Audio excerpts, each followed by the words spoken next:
Gas टंचाईच्या निषेधार्थ वंचित बहुजन आघाडीच्या वतीने जिल्हाधिकारी कार्यालयासमोर चूल पेटवून निषेध व्यक्त करण्यात आला। महागाईचा निषेध करत वंचित बहुजन आघाडीच्या कार्यकर्त्यांनी जिल्हाधिकारी कार्यालयासमोर चूल पेटवून चक्क भाकऱ्या थापल्या।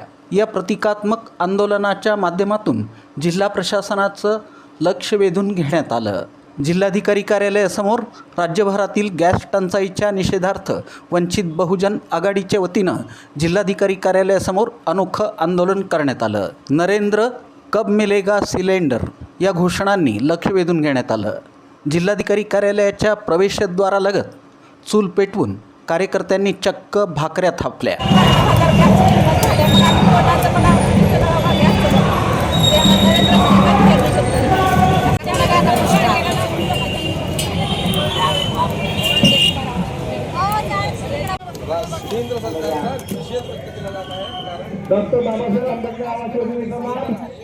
शहर व जिल्ह्याकडून हे आंदोलन आपण करत आहोत।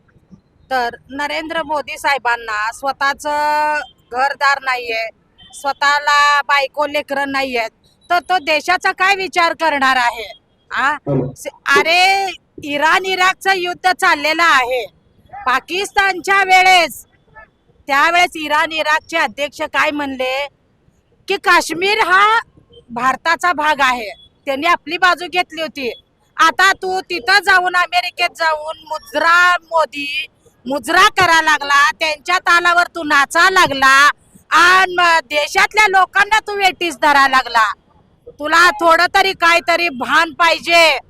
महिलांना तू सगळं मोफत केला, सिलेंडर वगैरे, पण आता महिला रस्त्यावर उतरलेल्या आहेत। त्याच्या विरोधामध्ये आमचं वंचित बहुजन आघाडी, बाळासाहेब आंबेडकर आणि आमचे सर्व महाराष्ट्रातील लोक आम्ही रस्त्यावर उतरून नरेंद्र मोदी साहेबांचा विरोध करणार आहोत। बहुजन शहर आघाडी व जिल्ह्यातर्फे गॅस सिलेंडर दरवाढी विरोधात हे आंदोलन चालू आहे।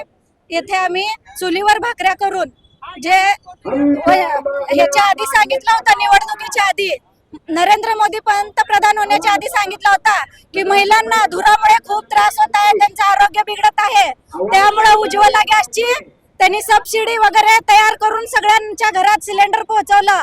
पण आता सध्या हे सिलेंडर पोहोचलेलं नाही।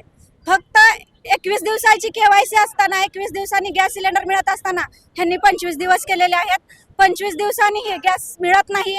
महिला रांगेत थांबून थांबून थकत आहेत।